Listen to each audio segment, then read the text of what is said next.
Hi, my name is Jason Cohen. I'm a photographer and filmmaker from Lafayette, Louisiana, and I was fortunate enough to run and complete the Leadville 100 trail race this year. And as I was looking into preparing and figuring out what I would need for the race, I looked at videos and I just found that there was a bit of a lack in terms of just people going over purely the gear that they used to get through training and get through the race. There were a lot of great, kind of GoPro day of race videos, but as far as just, what did you use at specific times? What was the gear that was kind of tried and true? I just didn't see a lot of that out there. So I'm going to talk you through kind of all my gear that I used for training and race day. Full disclosure, I was fortunate that I got a lot of these brands kind of on board and believing in my story. I personally used to be around or just over 300 pounds, lost around 125 pounds or so, and doing this race was really a monumental task for me and was really a big deal in terms of just coming full circle from where I've come from. I had a friend who ended up kind of documenting my journey. You can find more on that at heavyasled.com. And so a lot of this gear that I used was provided by brands. I'll make sure to state which gear was provided by brands. With that being said, you don't run 100 miles with gear that doesn't work for you or you don't believe in. So although a lot of this was provided to me, it would have been probably the same gear or very similar that I would have bought with my own money had I not had this opportunity to work with some brands. So I'm going to kind of take you through all the gear, talk to you about when I used it, what I used it for, things I liked about it. If there was anything that I didn't like about it, I'll be 100% honest about it, and also maybe compare it to some other things that I used alternatively. I'm going to use my phone just because it's kind of a checklist, but I'll start off with the shoes that I wore. So these were the Altra Olympus. These were the 2.5s. They have a couple different iterations. I think they're actually on the 3.0s now. I had a pretty significant injury from January to May, which left me unable to run. And so I had a pretty short training schedule when it came down to it. And it was actually called sesamoiditis, also known as turf toe.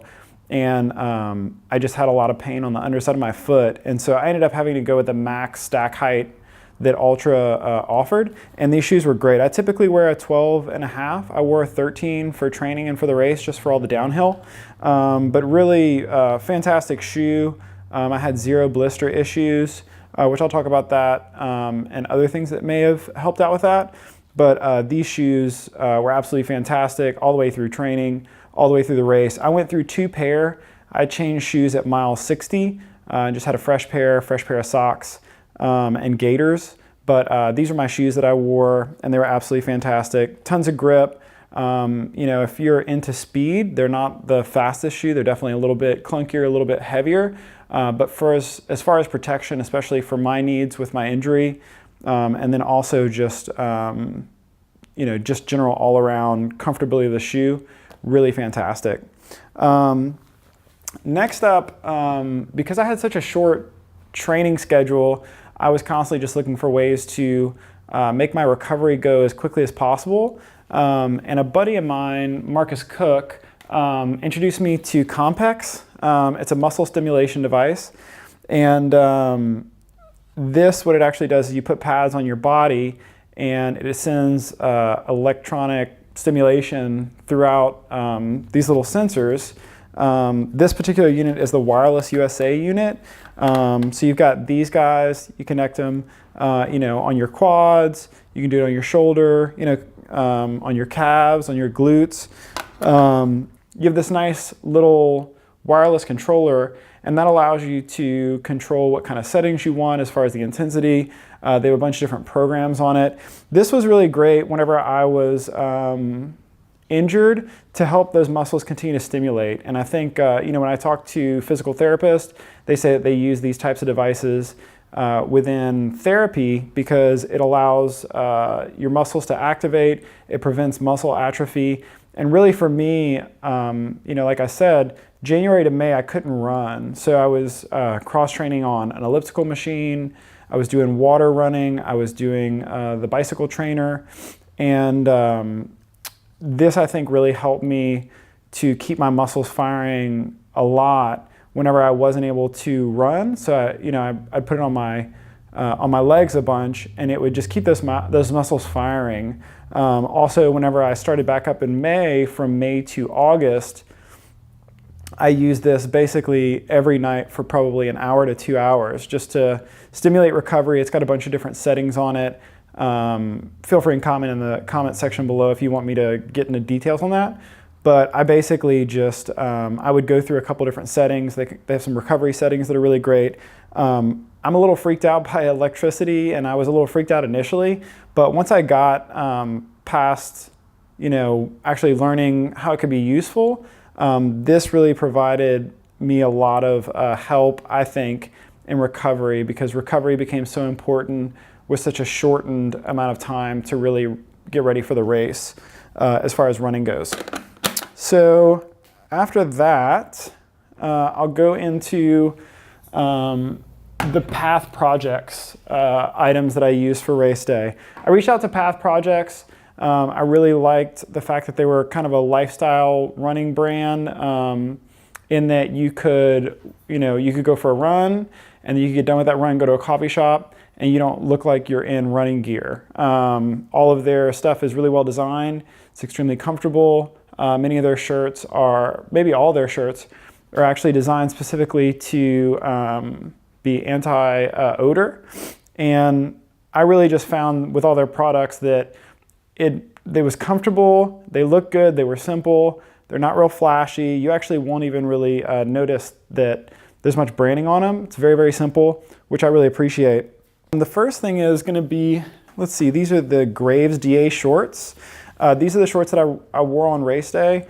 I wore these a lot in training as well. Really simple, they're not too long, not too short. I feel like these might have a 7-inch inseam, but I could be wrong on that.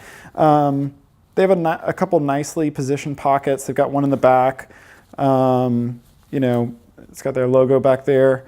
That could probably fit a gel. If you had a small, like an iPhone 6 or so, it probably fit back there. Or keys. I typically use that for gel or like a small bar. One thing that I really liked was both of the pockets. So these are the pockets. I don't know if you can see, but these are the pockets on your sides. They have full pockets, like you would on a regular pair of shorts, non-running, but then they also have zippers. So you can put your phone in, which for me, I have a rather large phone. I could put my phone in, zip it up, and then I know that whatever's in that pocket is secure, whether it's a bar or a phone, if I'm not running a wallet. So just having those really big normal size pockets and then having the zippers to secure was really nice. They also have a zipper kind of bottom right, which is great for like a key or another bar or gel. So I use these on race day. It was nice also because I was able to kind of strategically put things in the shorts that I could keep off my shoulders. So, I could put kind of a bar or two here or there, a gel or two, and that was just weight that I was able to keep off of me. And also early on in the race, I traveled pretty light, and then late in the race, I traveled pretty light. So that allowed me to be able to carry stuff on me, but without actually, having things weighing down on my shoulders, just getting into those later hours of the race. Next is gonna be the Cascade short sleeve shirt. It's just a really simple short sleeve shirt. This was a white one. And again, just really comfortable. I chose this white one. I have a gray one as well. I chose the white one because my thought was, whenever it's hot out, if I'm in the sun for a long period of time, it would kind of allow me to just stay as cool as possible. This shirt got me through a bit of the day. You'll see kind of, that's their branding on the outside. I don't know if you can even see it. It's just kind of their logo. So it's just really nice to have whenever I was in training and I'd be going in and out of coffee shops or in and out of, a restaurant, to not feel like everything's screaming, I'm a runner, I just came from a run. Next up from them is the Mirror Cap, which I was not a hat guy before I started training for this. They sent me a couple hats. I think this is like what they call a 5-panel hat. It's really lightweight. On the inside, it kind of has almost a built-in sweatband. And I cannot go for a run without one of these hats now. It just does a great job of collecting the sweat on your brow, keeping it out of your face, also obviously keeping the sun out of your face. I love also you probably won't be able to see this, but the actual adjuster for fit and size is kind of stretchy. It's got a little give to it, and it's Velcro. So you can really kind of dial in your adjustment and then make it a little, snug, put it on your head, and it'll kind of expand a little bit with that. It's just got a little bit of, I guess, elasticity to it, a little piece of elastic. And I really love this hat. Like I said, I really can't go for a run now without it. Also, another thing I loved about this hat was if it gets really dirty, you can just throw it in the wash. I have two of these, a gray and a black. I wore that basically throughout entire training and then also on race day. Another company that I was super fortunate to work with was Arc'teryx. I reached out to Arc'teryx. They were kind enough to send me a bunch of things. Path Projects was my partner that I worked with for my my standard kind of kit, and then Arc'teryx took care of a lot of the warmer weather stuff. The first thing I'll start with was kind of actually a surprise because I already had a hydration vest. When I reached out to Arc'teryx, they just said, hey, we want to go ahead and send you one. This is the Norvin 14 hydration vest. I also had the Norvin 7, but this is what I actually used for race day. And it was absolutely fantastic. The straps where your shoulders go are nice and wide, which is something, it was a really well thought out vest. All of the straps, no matter where they hit you, whether it's, kind of around the back, on the side, or the shoulders, they're nice and wide. They're also very breathable and very lightweight. They also are not, they're not too rigid. It's very flexible. And so even getting, into really long runs, I found this vest to be super comfortable. I've tried other companies' vests. I've owned two other different companies' vests that are, kind of the major ones that you would think of. And this by far has been my favorite. With that being said, if you want a vest that you can access something extremely quickly, this is definitely, one that, it's got some pockets, but it doesn't have a zipper. It's got actually a roll closure for the main compartment.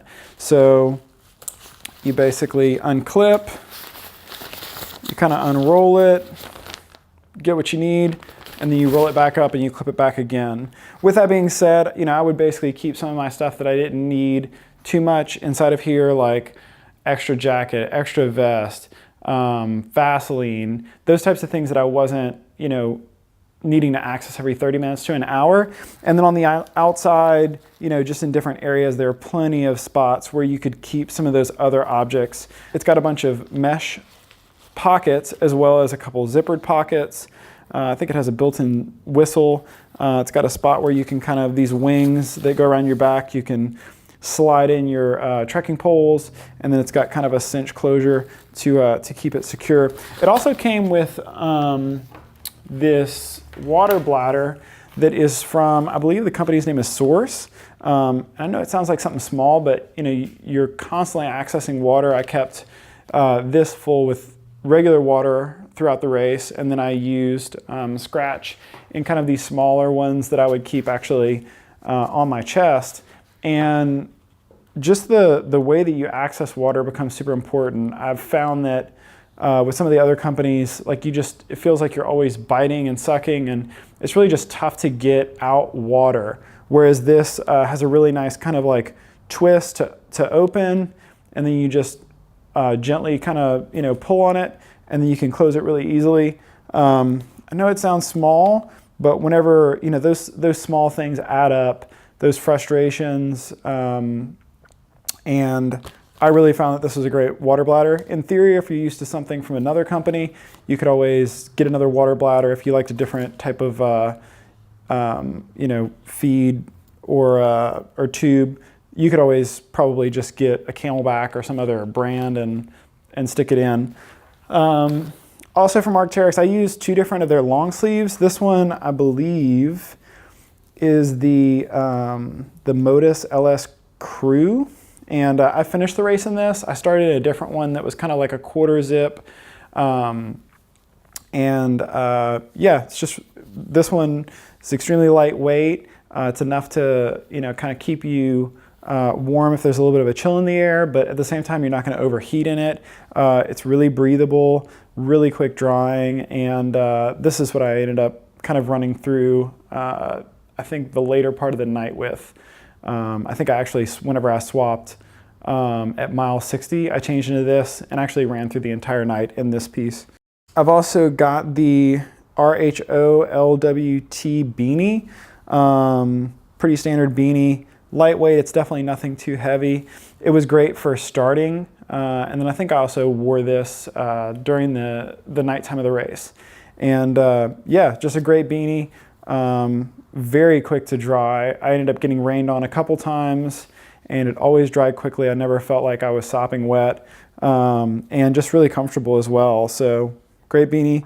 And then gloves, I had the RHO Row, I'm not sure how to pronounce that, gloves. These are just pretty simple gloves. They've got kind of a, I don't know what you would call that, whether it be like a felt or I think they're somewhere in between, a lightweight glove and a liner. I think you could wear them for either. I've not used them as a liner inside of any heavy gloves, but as just plain gloves, they were great. Just lightweight. They were everything I needed. I think the lows were in the 30s for the race, so I didn't get into any real extreme conditions, but these were all I needed as far as gloves go, and really were quite fantastic. So, and then the only other thing I had, which I didn't actually use during the race, was I did have the Stride tights from Arc'teryx. They were kind enough to send these to me as well. I expected, I anticipated that it could get into the 20s for the race. I had not done a crazy amount of super cold weather training, which for me, 20 degrees is pretty cold being from Louisiana. And so I had these. I did use them some in training. They were fantastic. And I kept them in my bag and or in my Pacers bag during the times in the night whenever I thought that I might need them. Actually, now that I think about it, they lived in my Pacers bag. And then as I got through different Pacers, they just transferred them. I knew that, getting into the later parts of the race, being really cold and uncomfortable could cost a lot mentally. And so I just wanted to make sure that I was completely covered there. So I had these, did use them in training. They're fantastic. The only thing I'll say about these is I was pretty much a medium in everything Arc'teryx. These I was a large in. So if you're going to go with these, especially if you have long legs, you may end up being in a little bit larger size than you would otherwise. 3 other items that I use from Arc'teryx that I used pretty extensively during training and also on race day. First one is going to be the Lt Hoody, I believe this is called. It is kind of somewhere in between a jacket, a hoodie, a shell. It's kind of just a real nice do-it-all. Definitely made for times when it's a little bit colder. It's not made for extremely cold weather, but I probably wouldn't put this on unless it's 60s or below as far as just day-to-day life. And then during race day, I only put it on when it was more like in the 30s or 40s, and I maybe had another layer or two underneath it. But a couple things I loved about this particular jacket, the side panel that kind of runs up and down here is more of a breathable kind of, it's not really mesh, but it's a breathable synthetic that allows it really to disperse heat whenever you're working hard. So, obviously underneath your armpit, you generate a lot of heat. And one of my biggest complaints with maybe a jacket that's made for a little bit heavier weight, for colder temperatures is, at least some of the other ones I've owned by other companies, they just don't breathe enough. And so I kind of get this almost hot box effect where, I don't want to take it off because I know it's going to be cold. Now I'm sweating and I'm sweating inside of it. So, it's just this kind of constant, it's hard to gauge output versus how much you're going to sweat, still staying comfortable the whole time, not to mention the fact that it's maybe really cold outside. So being sweaty while being cold can be pretty unpleasant, as you can imagine. This jacket I put on, actually a friend had the same exact one, put on that one for the descent of Hope Pass the second time. So as I was entering, you know, sunset slash night, I put that on and was able to run with it. I actually ran the backside of Hope Pass, especially towards the bottom, pretty aggressively.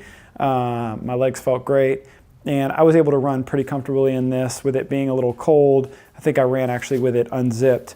Another thing that was a total surprise because I had not trained in it in cold and rain is it poured during the night. And during the night I had this because I was pretty chilly. I fortunately came in about 45 minutes ahead of cutoff at mile 60, and I decided I was going to kind of, you know, take it easy for a little bit, try and get my legs back underneath me, just kind of do some slower miles. So I was totally fine because I wasn't overheating, I wasn't pushing it too hard. But once it started raining, I thought, oh man, this jacket is not going to do well in the rain. You know, I have another jacket for specifically a rain shell from them as well, and I just thought to myself, this is not ideal. Well, by the time I got through the entire storm, I got to the next aid station, I realized my entire crew was absolutely soaked. They had trash bags around everything that was, you know, kind of my gear and their gear that they needed.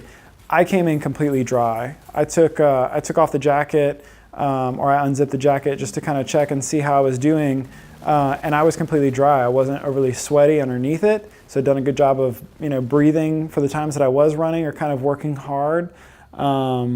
And then it also really protected me from the rain. I saw other people around me that, for lack of a better term, kind of looked like wet dogs. Whereas for me, I stayed dry the entire time. And it took me getting to mile like 70 in the race to really appreciate the value of this jacket. So, and then it's been a great jacket. Just, you know, I think one of the ways that they describe it, or they described it to me, was it's great for training, but it also is just great to transition for just day-to-day life. So it's been a huge, huge help. One thing that I don't have with me is the vest. So the vest that I had was, I think, the Argus SL vest, if I'm not mistaken. And I absolutely love the vest. We just moved. Things are a bit of a wreck. We're expecting a baby actually tomorrow. And I just wasn't, unfortunately, able to find it. It is very much like this in that it packs down really small. It actually packs down smaller than this. This is the Norvin Sl Hoody, which I'll talk about in a second. But the vest was absolutely fantastic. It seemed like it did a good job of kind of blocking the wind on the front, and then it has some material on the side that kind of breathes. So it was great for that. You know, for me personally, that kind of 50 to 60 degree weather, I could do a long sleeve or a short sleeve underneath it, and then I could do the vest. It would kind of keep a little bit of heat in at my chest while also allowing for my sides to kind of breathe a bit. And it was just such a great piece. I'm sure it's somewhere amidst all the boxes and in one of the cars, but I unfortunately don't have it to show it to you. But again, that is the Argus SL vest, and I can't recommend it enough. If for some reason I can't find mine and it seems to have gotten lost, I'll be buying another one.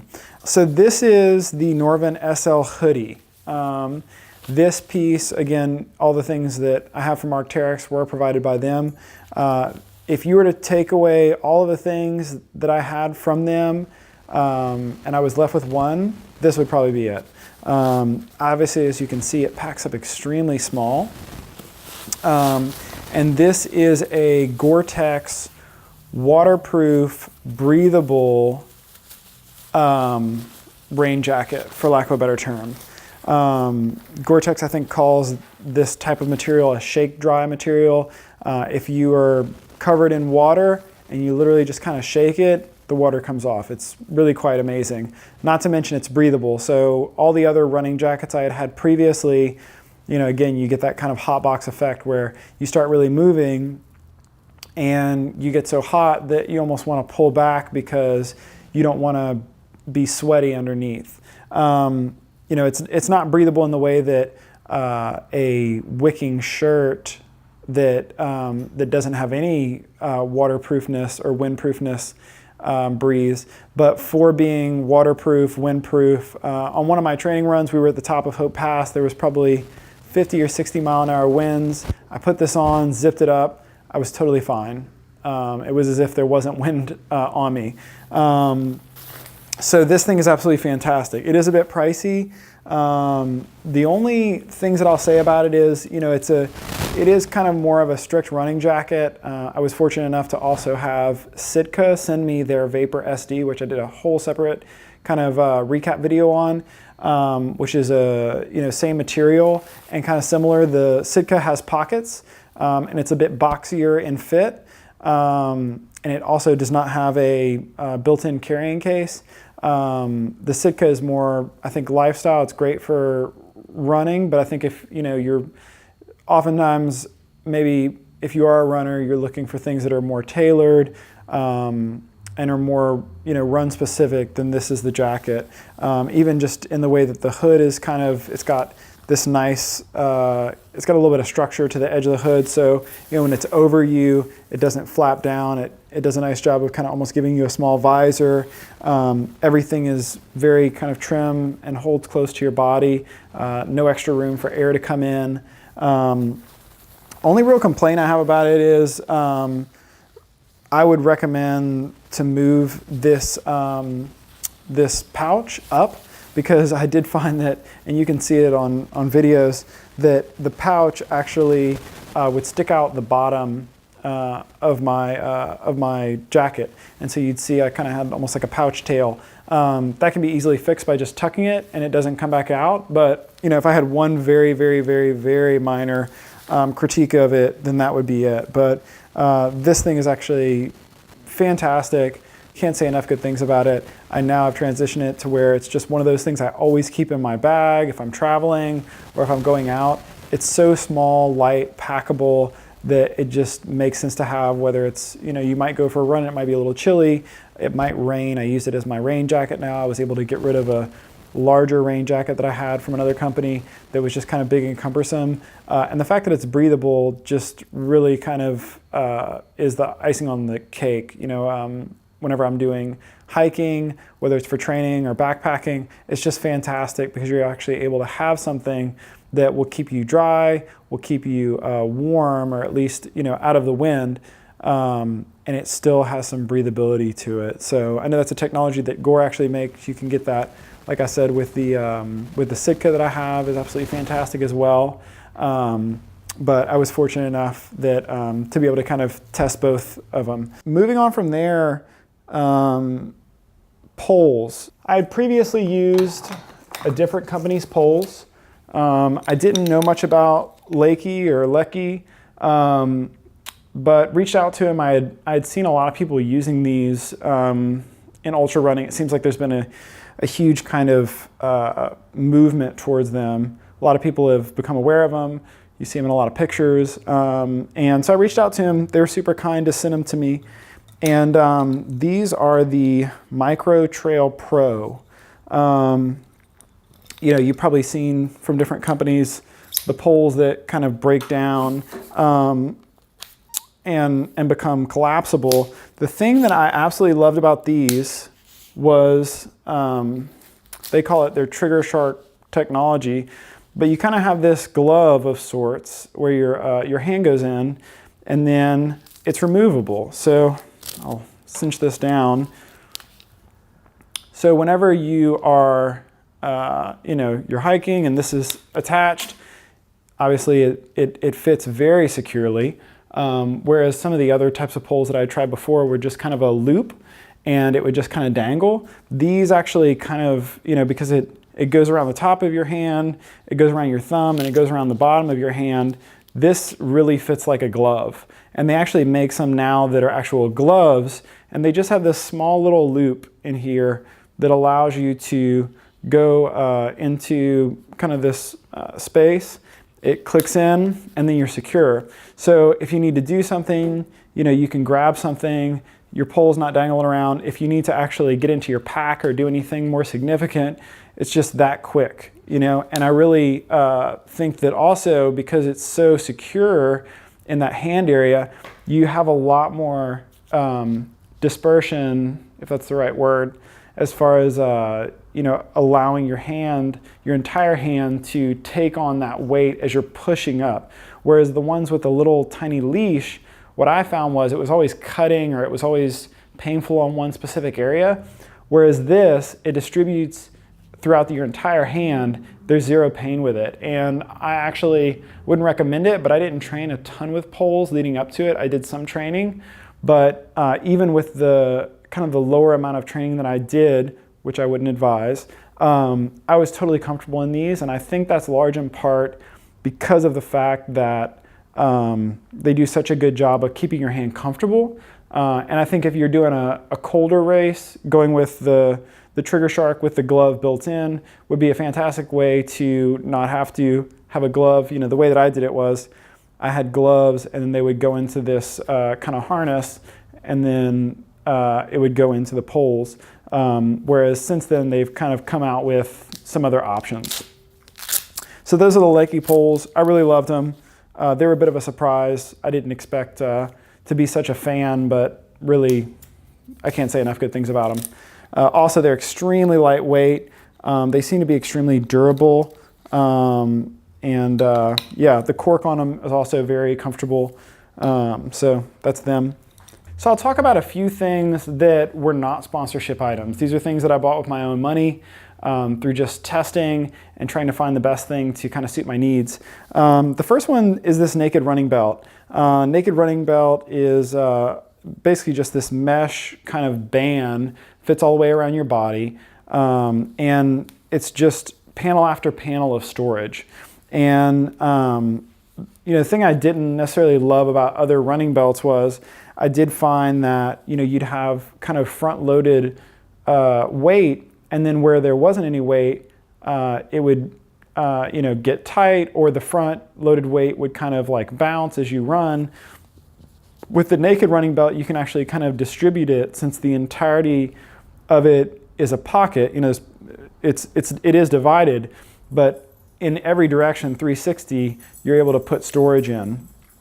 So I really found that this was great for some of my training runs that were a little bit shorter. If I just needed to carry a little bit of food. Also, I would put a flask in with it, which worked fantastically. Naked makes a flask as well. And one piece of advice that I got for early in the race was don't carry a pack from mile 0 to mile 13 or so, which I think is May Queen Campground.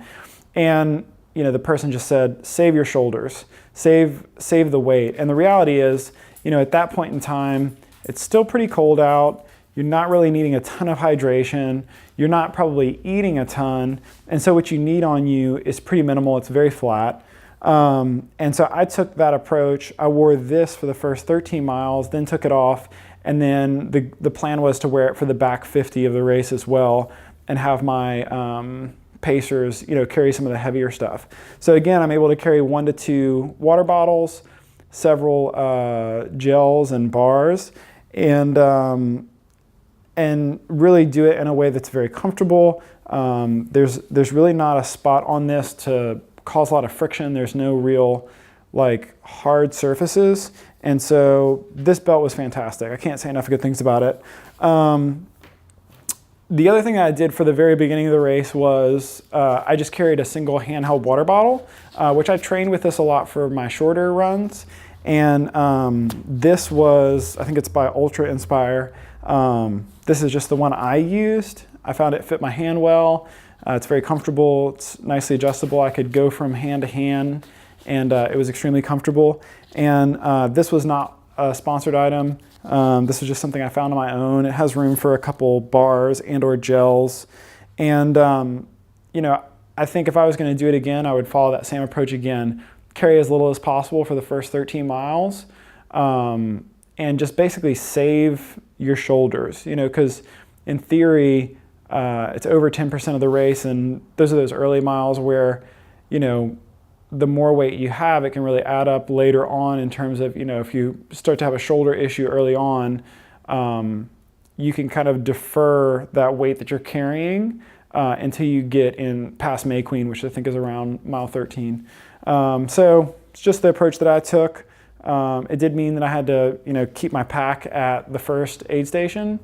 And it also allowed me so that whenever I got to that aid station, I was able to take off the running belt, I was able to drop this, and then I just had everything on me instantly. So it made for a good quick transition, and I felt extremely fresh physically when I got to that first aid station. Path Projects does make what they call a baseliner. It's basically underwear. Unfortunately, I ended up with a size too big. I was a medium in all of their things, and I think I needed a small. So I wasn't able to really use their baseliner for the race itself. What I ended up using instead was a pair of Under Armour. I think these are like heat gear compression shorts, underwear. I know it's kind of a random item to use, but one big thing that can, really throw things off for you or for me is chafing. So it's really important to have something I knew was going to keep me dry, was going to keep me comfortable, and would provide me with a little bit of room in between my thighs, or material rather between my thighs, so that I would minimize my risk of chafing. I use these a bunch in training. I wore the same pair all day throughout the race, and they were fantastic. Again, unfortunately, it just didn't work out with Path Projects for a baseliner at the time. So sunscreen. ThinkSport was kind enough to provide me with sunscreen for the race. This is a SPF 50. I used it during training a bunch for my really long runs. Also used it during race day. Whenever you're at a higher elevation, like I was for Leadville, and then, in all my training, I had a fair amount of training at or above 8,000 feet. And it's just really important to have, to be prepared, because you're that much closer to the sun. Oftentimes, if you're on the mountain, you're exposed in a way that you wouldn't be, if you're running in a city in between streets, or if you're on the trails. It's one thing about Leadville, you're really high up, and you do spend a fair amount of time being exposed. So I use this day in and day out with training. Also use this during race day. I had 0 issues with sunburn, so I appreciate that. Beyond that, I guess I can get into some other recovery tools. Rumble Roller, which turns out is actually a Louisiana company. You probably are familiar with their products. This is kind of, their rollers that look like this are the ones that you end up seeing a lot of times in gyms. They make these in a couple different sizes. They may even make one that's 4 feet long or so. These are the 2 main products I use from Rumble Roller during training. I use this roller a bit. It is as painful as it looks, but it works miracles. It's like a free trip to the massage therapist. And so this one I would use to kind of get down on. I would sit on the ground, work out my glutes, work out my quads, work out my hamstrings, all the muscles kind of around my knee, my calves, and this thing works miracles. Probably more than that, way more than that. One thing I always kept with me, it was always in the car with me, it was where I was staying, was this guy, and I'll have to see if I remember what it's called. I think this is the Beastie Bar Extra Firm. And this for quads, calves specifically, and all the muscles kind of around your knee. It's got these little spiky balls basically mounted that kind of spin. And you can really get into some of those deeper muscles. This leading up to in all my training, and even on race day, my crew would break this out at every single aid station and would just kind of go to town. I had some knee issues, which were actually kind of a surprise, because I had I had my training all leading up to the race. I didn't really have any knee issues, but on race day I did have some knee issues. And this did wonders just to kind of loosen up all those muscles, relax them on race day. This was absolutely crucial for race day. If I look back at, things on race day that kind of really helped, this is definitely one of the top ones. From there, I used a lot of Health Warrior products. I was fortunate they sent me a bunch of different things. They have their kind of seed bars. They're all vegan friendly. A lot of their items have chia in it. These are their actual chia bars. This one's dark chocolate. I've got a vanilla almond, and I used a bunch of different Health Warrior products during training and leading up, and also on race day rather. The Cheetah Bars I found gave me a little bit of nice sustained energy, and I would eat one of those an hour. Even in training, I would eat, one an hour for an 8-hour run. I never got tired of them. And so they really, to me, they didn't upset my stomach. They weren't too overly sweet. They have some, natural sugars in them, but they really just were good on my stomach, and I was able to eat them just one after another, after another, after another. So I can't say enough good things about them. I could see for some people the seed bars may not be as great for training. For example, the dark chocolate peanut bar is a little messy. Didn't keep me from carrying it. But all of their bars were absolutely fantastic. I can't say enough good things about them. And they were one of my main sources of fuel on the race day. From there, Huma Gels, another chia-based item or product. I've used a bunch of different gels before, some better than others. And I really feel like with some gels, they're just so sweet, and or they're so kind of, for lack of a better term, goo-like, that it's really hard to get them down without much liquid, or you feel like, it's almost like peanut butter on the inside of your mouth. Like you just can't wash it down. And also a lot of gels are just extremely sweet, or they just taste extremely fake. All of the Humas, even on the flavors that I thought, for example, this one is lemonade. I thought that sounds like a terrible idea when you're, 6 hours into a run. There was not a single flavor that I tried from them, and I tried probably 8 or 10 that were a turnoff. It was another product that I was able to take in, 1 an hour or 1.5 an hour, and I had zero issues with my stomach turning, which was a big thing for me that I wanted to try and avoid. Also, they have a good selection of ones that were caffeine free, a good selection of ones that had caffeine.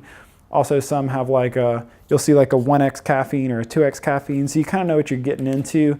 And I would just, mix and match depending on time of the day and how I was feeling on whether I would do caffeine or not caffeine. My favorites were probably the chocolate raspberry,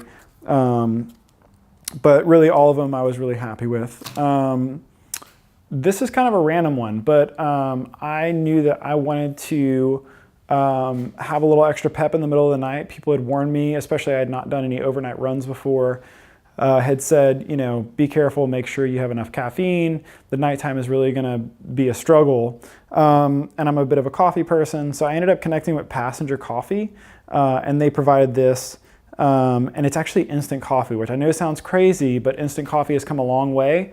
I'm a self-admitted coffee snob. If you'd have asked me years ago what I thought about the idea of instant coffee, it would have been an instant no-go. But really, the instant coffee has come a long way, and Passenger is the best by far that I've had of all the instant coffees. I've tried a bunch, and it was nice because my crew would boil some water, they'd get some hot water from the aid station, and then whenever I would come in, they'd just have some coffee ready for me. I'd take a few sips, not too much. I was worried about my stomach getting upset. So I would just take in a little bit of coffee, probably, I think they typically prepared around 4 ounces for me. And it was just enough to just give me a little extra boost. For some people, it's just the taste, the reminder of the taste, whether it's the taste, it's the caffeine. Really just having a little bit of coffee available to me was absolutely fantastic. And having really high quality at 2 o'clock in the morning or 4 o'clock in the morning when you're out in the middle of nowhere, it's an item that you appreciate greatly. Another company I worked with that was absolutely fantastic was Rudy Project, and I ended up using 2 different types of their glasses. One was the Centrix and one was the Spinhawk. I believe this is a Centrix. Definitely a lot more kind of what you think of in a traditional racer style glasses. These are definitely very, look like you belong on a ad for a running magazine or something. But these were absolutely great. I used these a bit on race day. They do a great job, and I don't know if this is by design. I'm not sure, I haven't talked to Rudy about it, but they seem to vent really well. And so even whenever you're putting out a lot of effort, you're going up a major climb and you're really struggling, you're kind of overheating, one of the issues with some of the other style glasses, more of the lifestyle looking glasses, is they have a tendency to fog up. These never did that. These also, you can replace lenses. They make different lenses. And so these were great. I also use these Spin Hawks. These are actually the ones I did more training in. I'm not a real flashy guy. These are a bit more subdued, and they were absolutely fantastic. Again, I know it's kind of a weird way to think about it, but I did find that the Centrix did breathe a bit better. Just getting into some of those spots, Leadville, there is a decent amount of climbing. And so I really found that, on some of those tougher climbs, I'd have to take my glasses off, especially if I was using something else that was just like a straight up lifestyle glass, not at all designed for running, which I was oftentimes, kind of guilty of not preparing, grabbing a pair of glasses on the way out prior to working with these guys. So both of these were fantastic. Also, you can tell whenever you look through a pair of glasses and they're just really high quality glass. And both of these just have really high quality glass. The clarity is fantastic. Again, they have different lens options, tons of different color options, and they're just well-made glasses. You can tell they're made to take a beating and keep with it. So I was really happy to work with Rudy on that. I did wear Gators pretty much all day. I've heard stories, listened to people talk about, getting a rock in your shoe and 10 miles down, you now have a hole in your foot, or, creating a hot spot on your foot. And so I really wanted to do everything from, the time that I started training all the way through race day to minimize the possibility of having any, kind of foreign objects coming into my shoes and creating any issues. These were the Altra Gators. I think these are the 2-point. They also make the 4-point. I just actually didn't learn that they made 4 points until later, until it was too late. But these are absolutely critical, I personally think, for keeping dirt and debris out of your shoes and away from your feet. Because, with the combination of things that I use, the socks that I use, the shoes that I use, the Gaiters, I was able to keep my feet pretty much in perfect condition. I had a very, very, very small blister that if I would have showed it to you, you would have thought could have just been from a half marathon or something. So I can't say enough good things about the Gators. I use them, like I said, on all my training runs. I think it's great to get in the habit of using them, and really, I personally believe, can potentially save a race day, or at least save your feet from any unwanted rocks, dirt, just any of that kind of stuff. Socks, I did not work with them, but my sock of choice was in Gingy. Again, I had very little to no blister issues, and I think that's got to be as a result of the toe socks. They kind of freak some people out. I don't wear them in everyday life. I only wear them whenever I run, and even on shorter runs, I don't wear them. So, whenever you get into those longer runs, your feet are getting really sweaty, maybe they even get wet. I think having that separation, the toe socks provide some material to go in between your toes. So the friction is on the material, not on your actual toes. And these are absolutely fantastic. I primarily use kind of the mid height on these, which I think also helped to keep any debris out. I did, during a little bit of training, use the lower ones. They make higher ones. They also make thicker ones. These were just kind of the regular weight, just above the ankle. I think they call them mid-height maybe. And they were fantastic. Had a bunch of pairs. I went through 2 during race day. And like I said, I had 0 issues with blisters. From there, headphones. So I did do headphones for part of the day. These are the same headphones I've been using for a long time, the Playtronic Backbeat Fit 2s, I believe they are. I did not work with Playtronics on it. I am a huge fan of them.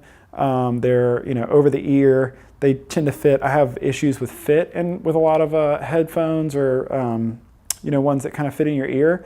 And these really did a fantastic job of staying in my ear. I think they last, I think they claim around 8 hours. They probably last more like 5 to 6 for me. But they were just great. I have 2 pair. I was able to cycle them in and out. And I can't say enough good things about them. They're also extremely durable.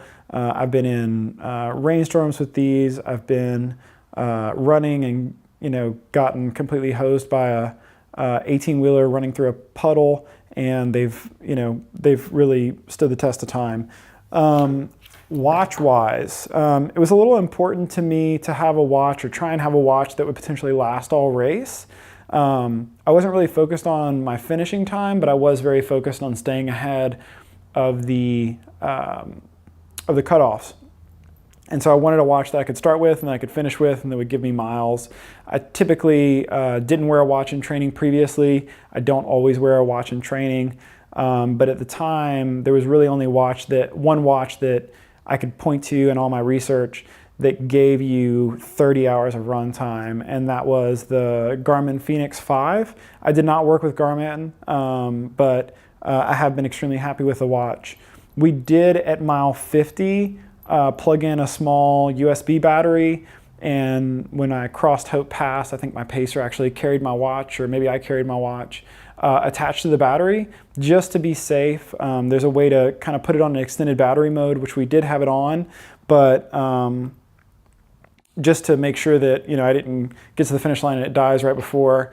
We did charge it for that time over Hope Pass, which I think my second time over Hope Pass was around 3.5 hours. So it had no problem going all day. It's a little heavy. It's heavier than like the 935 or some of the other models. I know they have a couple different variations on the Phoenix, and now they have even more. But yeah, I wore this all the way through training. It was a big investment, but one that I think if you're going to do a bunch of races, or if you really like tracking yourself, it's worth a little bit of extra weight. Also, it's extremely rugged. I opted to not go with the Sapphire edition, and I just bought a Sapphire screen protector. I think the screen protector was a couple bucks, whereas if you'd have gone with Sapphire, it was $100 or $150. So if you're looking at all that, that's one thing to kind of keep in mind. I was fortunate enough to work with Normatec, and many people might be familiar with them. They make the compression boots, and they actually make different attachments to your hips and to your upper body. But I ended up I was fortunate enough that they sent me one of their pulse systems to work with. Again, because I had such a shortened amount of time for preparation for the race, recovery became priority number one. And this was something I did every single day for an hour or 2 hours in addition to the Compex. And really just, one thing that I can say is, even with fairly heavy training, I always woke up with fresh legs. And it's hard to know what exact item helped most with that, whether it was the rumble roller and rolling out constantly, it was the Compex and having that muscle stimulation, or the Normatec and having that compression. But I can say with all three of those things combined, and also some stretching, a little bit of cold therapy, a little bit of hot therapy, as far as I would do a hot tub and or a cold plunge, or actually soak in a river, my legs always felt fresh. I never had issues where I woke up the next day, even on 5, 6, 7, 8 hour run days. I always woke up the next morning with fresh legs. And I think that paying such close attention to my recovery and really just making time for that made all the difference. Obviously, I understand for some people, that kind of adds up over time. I would work on my laptop at night. I would actually do the Compex oftentimes when I was driving. Or if I was a passenger, I would just sit there. If I had a hour-long drive, or even a 30-minute long drive, first thing I would do, get in the car, is put the Compex on. That really helped me to get it in, so that I had time at night to roll out or do the Normatec. So if you've seen the Normatec, you know what they look like. They kind of inflate fully, from upper thigh, just below your waist, all the way down to your feet. One thing I loved about the pulse system was that it's actually a battery system. So this is the brains, the main kind of CPU, the pump, everything. So you hook, your cabling for your airflow into this, and then that goes into your boots. And so it was extremely mobile. I could, go to someone's house, and as silly as it sounds, I could bring it with me. And actually hook it up. I have some pictures of myself on Hope Pass with it. I just thought it would be fun to take a couple pictures with it, just to show the portability of it. And I think knowing that this lasts several uses off of a single charge, I'm sure you can probably go to their website to find out more details on that.